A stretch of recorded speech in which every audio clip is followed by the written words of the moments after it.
Hello and welcome to another edition of the Father and Son Pastime podcast. I'm Patrick. I'm Kevin. That's my dad. We are continuing. We're about 2/3 the way done of our all-time dream teams for each current MLB franchise. Today's feature is the San Francisco Giants. Yes, we got some Giants colors, but we are based in Maryland. We got a little, orange and black. Yeah. But we are based in Maryland, so it'll be an East Coast version of the West Coast team, San Francisco Giants. Very important to note, it is just the San Francisco part of the franchise, so no New York Giants will be talked about.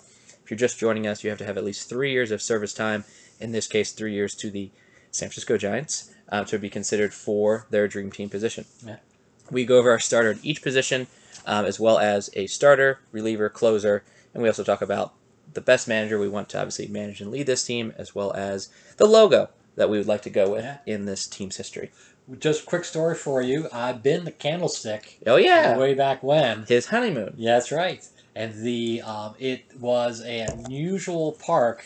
And the stories about Old Candlestick, because it was right by the bay and everything, it would start out about 75 degrees. By the end of the game, it was 50 degrees. And the wind would be howling off the bay and everything else. Fog would be rolling in. So Candlestick was a tough place to play. And the outfielders really had a hard time, navigating the fly balls and everything else. And that's why Willie Mays was such a legend and all that stuff. Because it was an unusual park to play baseball in, especially when the fog rolled in. Just a little story about the history of the Giants. Well, I hope you old-timers like this guy over here can certainly appreciate that good story. Yeah. We normally have my dad start off catcher. We're going to change it up a little bit today. I'm going to start off catcher because it's one of my current favorite players, but Buster Posey is my starting catcher. We got 3 World Series rings, obviously all the recent true San Francisco Giant World Series, an MVP, a Rookie of the Year, 6 All-Stars, and only one Gold Glove. You know what? What a great athlete, because, he only became catcher probably when he got to be 20, 21 years old. At Florida State, he was a shortstop. And then got switched and then got drafted as a catcher. But he learned a position very late in life. But that's the kind of athlete he is, because he was a shortstop. Yeah. But yeah, I agree with Buster. And what at least the interviews I've seen, what a great human being. It's a shame he got injured the way he did. Glad he came back. Yes, that was a devastating injury. Yeah. And I think that's why he splits time a little bit. Doesn't catch as much as he once did, just because that was a horrific slide at home plate and everything else. But Buster is the guy, and just a legend in San Francisco. Who's your guy at first base? I'm going Willie McCovey. Got to. Yeah, what was interesting when I was growing up in Chicago, and then when the Giants came to play the Cubs and all that, the Giants had a great team, 50s and 60s. And, the Willies, McCovey and Mays, were the stars by far, but Willie was the first big gentleman that played first base, and again, had a lot of home runs, even at Candlestick, which was a tough place to hit home runs, but again, a big star. I have a photo of him with Ernie Banks and Roberto Clemente. Just a great guy, and again, just the star with Willie Mays through the 50s, 60s, and 70s. Yeah. So Willie McCovey is obviously a Hall of Famer. I want to run some comparisons by you because I want to ask about our shared catching pick as well.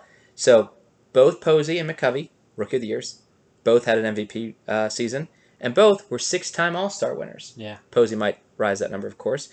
Is Buster Posey a Hall of Famer? Unfortunately, no. And why is that? Because debate with us, for sure. I think it's the stats. I don't think he has enough offensive stats. Even at this time in his career, where I think he'll play first base in the future for the Giants. I think he's in the other category, the Hall of Very Good. I just don't think he has enough. If he would remain healthy without the knee injury, that cost him like a year and a half, if I remember well. And those were formative years. Yeah. That was when he was in his 20s. So yeah. 20s. So that's the shame of it. I don't think he's Hall of Fame. But I will say he will be. So I'm going to, again, debate with us type of thing. Now, the big thing for this now, I don't necessarily agree with this, but a lot of the Hall of Fame writers do. What he has that Willie does not is 3 World Series rings. Yeah. Plus a harder-to-play position. Every other year. Yeah, yeah. I don't see a lot of future Hall of Fame catchers. I mean, it's him and Yadier Molina at this point. Yeah. Where's your third pick? So I just feel that when Hall of Fame writers in 10, 12 years look at people like Yachty or Buster, it almost seems to be who else was there that dominated that position. And when you think naturally catchers, you think Buster Posey or Yadier Molina. Yeah, he may not be first, second, year getting Sure, in, sure. but as time goes on, I can see him getting enough of the vote and all that, and especially you appreciate it. Tough position to play, and you're right. There's no really star catchers anymore. Yeah. But yeah, you're correct. So moving on to another. Can I just mention one Sure, thing about first yeah. base? There was another player in a Another Giants, Hall of Famer. Orlando Cepeda. Yeah. And he was fantastic, by the way. Split his career, Giants and the Cardinals. But after McCovey, Cepeda came in and was terrific as well. And, he's a good second string first baseman right there. But It's a bench. He was really, really good, and he's worth a mention. Agreed. So moving into that Hall of Very Good qualifications, we look at Jeff Kent for second base. Yeah. I think there's a few options here. I think Thompson's obviously a possible choice. But Jeff Kent's numbers offensively for sure were very impressive. Another MVP season, so I've had 3 MVPs now, a lot of MVPs. 40-some home runs that year. He's got a lot of power for a second baseman. 3-time All-Star as well. So he definitely deserves to be on this all-time roster. Yeah. In my opinion, starting as second baseman. It was like he was in the Sandberg era. Mm-hmm. So he'd be on the West Coast, and I really think there's a West Coast bias because a lot of people don't see these guys on TV and everything. So a lot of these guys who are stars on the West Coast, it takes a lot. Look at Trout. Correct. Yeah. He was in New York. He'd be Mickey Mantle. Absolutely. Better than Mickey Mantle. Yeah. But anyway, with Jeff Kent and everything else, as Ryan Sandberg kind of faded away, he became a star second baseman and was very, very good. Yeah. And again, just true guy to him and Bonds together, 100 home runs. I know. It's a very impressive team. Yeah. Looking at shortstop, I think we got 2 options here, but who'd you pick? Brandon Crawford. Yep, and I see you wrote down the other option, which was Rich Aurelio. Yeah. I like Brandon a lot. You know what? He doesn't get the fame and the notoriety as well. But he's what a solid shortstop. Absolutely. He is when it comes to, and then when they were, in the World Series and all that stuff, he was flawless. So he was very steady when it counted and didn't make a whole lot of errors and everything else. And again, got the key hits. So he was an underrated star during that time. Yeah. Again, picking between Aurelia and Crawford, you can go one of 2 ways here. I also went with Crawford. I look at the two as Aurelia is much better offensively. Very hard to argue that. And Crawford's better defensively. I look at the team that I've mentioned so far with McCovey and Kent, as well as Posey, but he's great defensively. But then I look at the rest of my team that's lining up, and I need some quality defense as well, not just pure offense. Mm-hmm. So I really think Brandon Crawford, for the lineup's sake, as well as just... He'll save the runs. Right.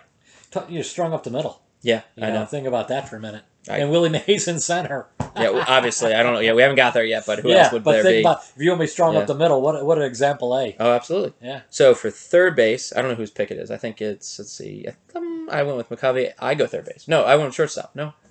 We don't know. Let's go third base him, and I'll talk about left field. Matt Williams. Yeah, I had Matt Williams. We have the same person for left field and third base. He was another star during when they were really, really good. A lot of home runs. Yeah. Perennial all-star. Went on to manage a little bit in the major leagues as well. But again, was a solid third baseman. And again, he might be in a hall of... very good. Yeah, because his stats may not be, what they need. But what a star he was at that position for a long time. Yeah, I think he's a little bit of a Hall of Fame snub, actually. 3-time Gold Glover, so again, not just power, but true defense as well. Maybe your backup here is Pablo Sandoval, but by far Matt Williams is better. Oh, yeah. 4-time All-Star as well for the Giants. So, again, I think that he has some numbers that should have got him. Again, I don't know if he would have got that 75%, but he should have gotten more than what he deserved, and I think he fell off his second or third year on the ballot, so it didn't even last that long on the ballot. He used to play in. And he was great. The games I watched was, he said he took away the bunt and kind of dared you. Yeah. And he had real good reflexes. Strong arm. He was a heck of a third baseman. So I will obviously let you talk about Willie some more, but I'll talk about Barry Bonds. So he's my left field choice. Say what you will about Barry and steroids. Yes, we all know he did it. Yes, it's just very simple. There's still some things that Barry did for San Francisco and just honestly baseball altogether that steroids or not, you have to mention. 4 Gold Gloves. I've never heard any comparison that steroids makes you better defensively. He got 4 Gold Gloves while he was a San Francisco Giant. Yeah. So defensively, he was the best left fielder the Giants ever saw. Not talking about offense at all. But when you talk about offense, you look at 4 MVP seasons, 3 back-to-back-to-back. So you can't not include him. I think yes, some of those statistics should not be considered, but he's still, even pre-steroids with the Pirates, was a phenomenal player and deserves to make this team. Oh, I agree. And, they built a new stadium with him in mind because it was a short right field porch and with the bay right there. Yeah. How many McCovey's Cove, right? Yeah. How many balls of Barry Bonds went in that cove? A lot. A lot. Several hundred, probably. Yeah. And, let's face it, he was a great baseball player. Played every day. And, they used to walk around him and all that stuff. And that's how Matt Williams got better pitches. Yeah. So he could be offensive threat. But, say what you want about Barry, but he was a fantastic baseball player. Played until his late 30s, from what I remember. He didn't strike out all that much either. Yeah. For a guy that's such a power hitter, and you look at Sosa McGuire striking out so much. He choked up a little bit. Yeah, I mean, he had some nice high averages, too. Yeah. So, I agree. I'm a big fan, and, who knows what's going to happen with the Hall of Fame and all that stuff, but if they start letting folks in during the steroid era, he's number one. I agree. Yeah. I'll let you completely talk about Willie, and then I'll talk about right field. The Say Hey Kid. The Say Hey Kid. You know what? Black and white TV, back in the day when we saw Willie play, he made circus catches. He was athletic. I think he was like a halfback in high school as well, like all-state halfback. But he was only like 5'10", 5'11", but was built, and he was the king of baseball. Him, Hank Aaron, Willie McCovey, Ernie Banks were the cornerstones of the 50s and the 60s, and those were your superstars. And he played, I think, in his 40s. Then you see that he started to drop with talent and everything else. But I mean, what a great ambassador of the game to this day. And then again, just very symbolic. Him and Mickey Mantle, Ken Griffey Jr., three great. Mike Trout. Yeah, you have to include Trout in that center field all-time list. But anyway, Willie was fantastic. If you're an outfielder and was watching TV, you watch Willie Mays play center. Mm-hmm. Yeah, absolutely. I won't say anything more. He did that complete justice. For right field, this is the first time that we've talked about in a dream team lineup that a father and son, at least for me, don't know about my dad here. That'd be fun. Because we're a father and son pastime podcast. Who knows what my dad will say. But obviously Barry's dad, Bobby, deserves right field numbers. Again, he's on a Hall of Fame list. He does not line up to his, I think he's somehow related to Willie Mays, if I remember that right. There's like an uncle, godfather. Godfather. Okay, there we go. So there's some family relations there. Yeah. So it's a whole family of outfielders, which is really fun. Yeah, you're right. But Bobby Bonds, 3 Gold Gloves, 2-time All-Stars, certainly was a very talented player. Obviously, his son became more of a glory, just like Griffey and his son. But it's a fun outfield. He didn't get the recognition he deserved either. No. Because he played in the shadows of a lot of folks. Sure. But Bobby was a heck of a right fielder. Defensively was outstanding, by the way. Yeah. Very good athlete, everything else. And then also, when it comes to right field, I threw in there Hunter Pence just because. I love Hunter Pence. Yeah. I mean, how you not like that guy? So fun guy. Yeah, and he had an unusual swing, but he loved the game.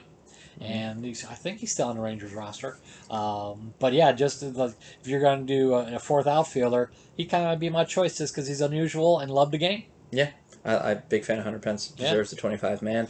Now we move into pitching. They've been blessed. Giants have been blessed with both starters and relievers. For starters, I think you're going to have 2 options. I'm actually going to go a little old school here. Juan Marichal. Yeah. Me too. Okay. Yeah. Madison Bumgarner's the other option. Yeah. But I like Juan a little bit more. He's my number 1 choice. Yeah. I threw in Gaylord Perry. He didn't in the get mix, that joke. It's fine. With that, but I had Juan as well. Yeah. He was the Dodgers and Giants have never liked each other. Right. And Juan really didn't like the Dodgers. Yeah. He used to beat them for the sake of beating people. And there was a fight one time, I think in the late 50s, that he beat John Roseboro of the Dodgers. Roseboro took a bat to Juan Marichal, hit him with a bat. And Juan had a big bandage on his head and all that stuff. But that was the biggest brawl I've ever seen in my life when John Roseboro went out there with a bat and hit Juan Marichal. I think that's a felony, but yeah, but that's how much they dislike one another, stemming back to New York. So that's where this all comes from with the rivalry and everything. Yeah. But yeah, he was my choice. He had that high leg kick, and I don't know if you ever saw him pitch, but he was a character. So he was fun, and that was the Bob Gibson era too. And these guys were just no one got a run off of them. 1-0 games, 2-1 games all the time. I think that's fun. And he pitched 9 innings. It's incredible to me. Yeah. Now we look at setup man and closer. Who is your 8th and 9th inning guy on the off chance Juan needs a little relief? Well, I had Gary Lavelle setup. Okay. From Scranton, Pennsylvania, by the way. Office jokes, sure. And then Robb Nen is your closer. Yeah, Robb Nen's an easy choice as closer, but both of my bullpen guys are Robb. We got Robb Beck in the 8th and Robb Nen, spelled a little differently, 2 B's for Nen, in the 8th and 9th. Yeah. Both are, I mean, Robb Nen is a great closer. I think another Hall of Fame snub. He just didn't get enough saves, but truly talented. And Robb Beck was the mustache. I mean, there's so much things going on with Robb Beck that I really liked, but I don't think either of them would probably be needed if Juan's pitching with this great offense we just lined up. Do we have the exact same thing except the setup man so far? It's pretty close. That's incredible. Yeah. Well, you know, I just want to tell a Robb Beck story. Sure. Great He's story. a Cubs fan. Great story. Robb kind of finished his career with the Cubs. And he used to do by smoke and mirrors. He only threw in the high 80s. But he did a lot of deception and all that stuff. So anyway, during a rehab, he went to Iowa for, the start of a season. I think he had elbow surgery or whatever. But in the Iowa Cubs farm team, he got a Winnebago, and he lived in the parking lot of the Iowa Cubs stadium the whole time he pitched for Iowa. So he got out, walked to the stadium, showered, went back to his Winnebago, and that's where he lived. That's how much the character he was. No comment. Yeah. We also talk about manager and logo to end it out. Who is your choice for manager? Bruce. Yeah. Yeah, 3-time World Series manager. Really easy choice there. Yeah, he's a legend. I mean, he's a Hall of Fame manager. Right. And then I think, if you ask the players, they love playing for him because he was one of those even kilter guys. Didn't get too upset, but knew the game. Former catcher. Posey loves him. Yeah. So, he seems to be a real player's manager. So, very popular. Awesome. The Giants don't have that much of a change with a lot of these logos, which is good. We've seen some kind of crazy logos in the past doing these. Dad, what is your favorite logo? I think I'll go up this corner up here with the colors. So the nearly looking like a basketball one from 73. And I'll go one from 94 to 2000. I just think that stands out just a little bit more than any of the others. Yeah. Well, none of them are really great. Okay, sure. Yeah. But at least that one has a little Giants color in there. That's all I saw. It's got a little flavor, a little cursive going on. Yeah. Well, we hope you enjoyed our very similar list. If you've been watching our entire series, we haven't been agreeing that much, so now we're back onto agreeing.